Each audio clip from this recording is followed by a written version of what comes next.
ఎలా అయితే మా పుట్టింట్లో రాజకుమారిలాగా ఉన్నానో ఇప్పుడు కూడా మా అత్తగారింట్లో అలాగే ఉన్నాను. నాకు ఏది కావాలన్నా బయటికి కాలు పెట్టక్కర్లేదు. ఎక్కడికి కావాలన్నా కారులో బండి మీద తీసుకెళ్తారు. నాకు ఏది కావాలన్నా మా వారితో చెప్తే చాలు, క్షణాల్లో వస్తాయి. అక్కడ ఒక విధంగా రాజకుమారిలాగా ఉంటే ఇక్కడ ఇంకో విధంగా రాజకుమారిలాగా ఉన్నాను. నేను ఎక్కడికి వెళ్ళాలన్నా ఏ ఇబ్బంది పడకుండా ఒక్కదాన్ని వెళ్తున్నా సరే కార్ అరేంజ్ చేస్తారు, కంఫర్ట్గా పంపిస్తారు, కష్టపడనియ్యరు, ఎంత ఖర్చు అవుతుంది అని ఆలోచించరు. పుట్టింట్లో ఎలా అయితే అమ్మ, డాడీ, అన్నయ్య, బుల్లి నన్ను చూసుకున్నారో అలాగే ఇక్కడ కూడా అత్తయ్య గారు, మామయ్య గారు, మా వారు, మా మరుదులు అలాగే చూసుకున్నారు, చూసుకుంటున్నారు. మా వదిన, తోడికోడలు కూడా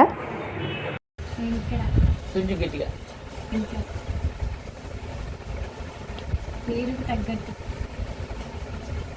రాజకుమారిలానే పెరిగా. వచ్చింది నాకు సెకండ్ మ్యాచ్ కాదు, థర్డ్ మ్యాచ్. ఫస్ట్ నేను గదిలో మంచి వైకి కిటికీలోంచి చూశాను. వీళ్ళు వచ్చేటప్పుడు చాలా ఎండగా ఉన్నారు అనుకున్నాను. వచ్చారు.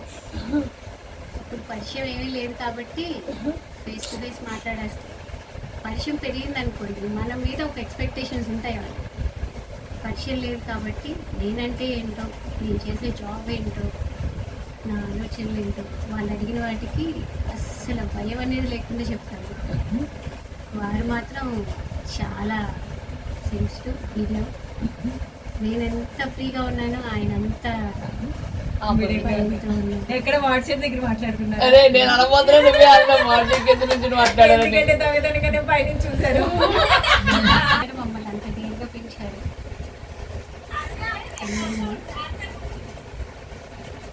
అత్తగారింటికి వెళ్ళాము.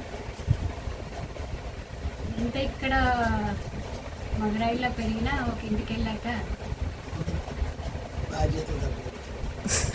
కాదు, ఏ బాధ్యతలైనా ఫేస్ చేయడానికి అనుగుణంగానే పెంచారు నాన్నగారు. అమ్మ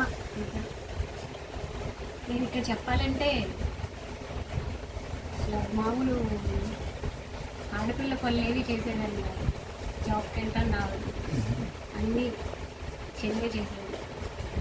అక్కడికి వెళ్ళాక నేనే ఫస్ట్గా అత్తయ్య గారి తర్వాత చేయాలి కాబట్టి పండగలకు వచ్చినప్పుడు అన్నీ నేర్చుకున్నాను. నేర్చుకుని అమ్మంత కాకపోయినా అన్నీ బాగానే చెప్తున్నాను. వీళ్ళల్లో ఉన్నది ఏంటంటే ప్లస్లు మైనస్లు ఎందుకు చెప్తాను. కొంచెం అంటే కొంచెం నాకు బాగుంటే అలా ఎత్తేస్తారు, కొంచెం బాగోపోయినా అలా పట్టేస్తారు.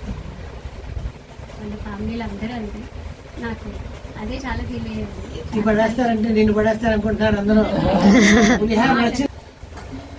మా ఇంట్లో ఏదైనా ఎక్కడికైనా వెళ్ళొచ్చినా ఏదైనా టాపిక్ డిస్కస్ చేయాలంటే అందరూ రిఫ్రెష్ అయ్యి ప్రశాంతంగా కూర్చున్నాక ఏ విషయమైనా డిస్కస్ చేయడం మాకు అలవాటు. విజయవాడ పుట్టింట్లో. అదే అత్తగారు, మా అత్తగారి ఇంట్లో అయితే వాళ్ళు లోపలికి రావడం ఆలస్యం. వాళ్ళు ఎక్కడికి వెళ్ళారు, ఏం స్పెండ్ చేశారు, ఏం కబుర్లు చెప్పారు, వాళ్ళు ఏమన్నారు, అక్కడ ఏం పెట్టారు, అక్కడ ఎలా జరిగింది అని మొత్తం పూసుగుచ్చినట్టు చెప్పాల్సింది.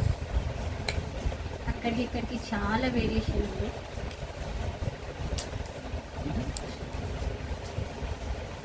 గురించి చెప్పాలంటే ఆయన కోపం తామరాకు మీద నీటి బిందు. అలా వచ్చి అలా పోతుంది. ఆ వచ్చిన కాసేపు మనం బేర్ చేయాలని. అలాగే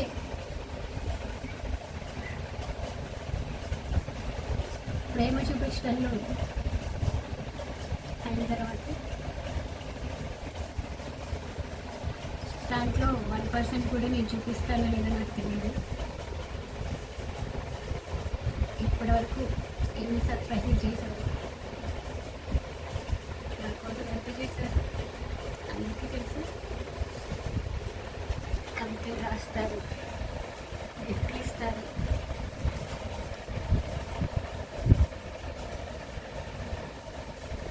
కానీ ఇప్పుడు నేనైతే అలాంటివి ఏం చేయలేదు. నాకు రాదు కూడా.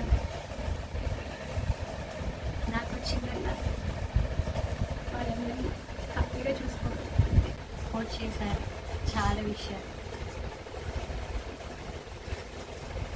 నా పేరుని ఉంచుకోవటం దగ్గర కానీ, అమ్మకి నాన్నగారికి ఏదైనా హెల్ప్ చేయాలన్న సందర్భం వచ్చినప్పుడు, ఇంట్లో సిచ్యువేషన్స్ ఎలా ఉంది, ఇక్కడికి వచ్చి ఉండాలన్న వాళ్ళ సపోర్ట్ వల్ల నా పుట్టింటికి కూడా నేను హెల్ప్ చేయగలిగాను. చదువు విషయంలో కూడా, వాళ్ళ కాలేజ్ విషయంలో కూడా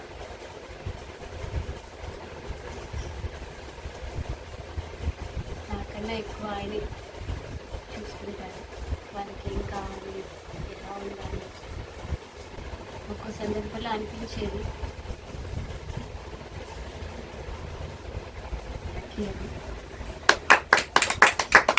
ఇంకా చిన్న చిన్న ఇష్యూస్ వస్తూనే ఉంటాయి.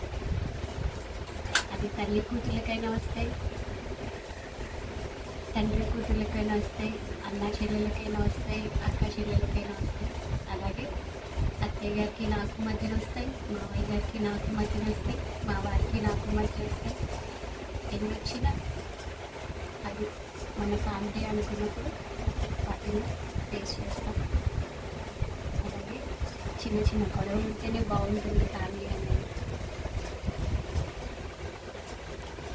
ఎప్పుడైనా మేము గొడవ పడినా నాకన్నా ఆయనే ముందు మాట్లాడటం కానీ, దగ్గర తీసుకోవడం కానీ చేస్తారు. నేను కొంచెం రిజర్వ్డ్గానే ఉంటాను. పెట్టు అని చెప్పను కానీ నేను తొందరగా కలవలేను. అది కూడా ఆయనే తీసుకుంటారు, ఆయనే ముందు మాట్లాడతారు. నేను లేకపోతే ఆయన ఉండలేరు. ఆయన లేకపోయినా నేను ఉండగలేవు, కానీ నేను లేకపోతే ఆయన ఉండలేరు. ఈ 21 years ఇంకా చాలా ఉంది చెప్పాలంటే. క్లుప్తంగా చెప్పాను. ఇలాగే ఇంకా ముందుకు వెళ్ళిపోవాలని, నా పిల్లలు కూడా నాతోనే ఉండాలని నేను కోరుకుంటున్నాను. నాతోనే అంటే నా ఫ్యామిలీ, నా ఇంట్లోనే అని కాదు, నాకు దగ్గరగా, మనసుకి దగ్గరే. మనసుకి అంటే అలానే ఫారిన్లో కాదు, నా ఇంటికి దగ్గరలోనే ఉండాలి. మీ అందరి దీవెనతో ఇలా సాగాలని కోరుకుంటున్నాను.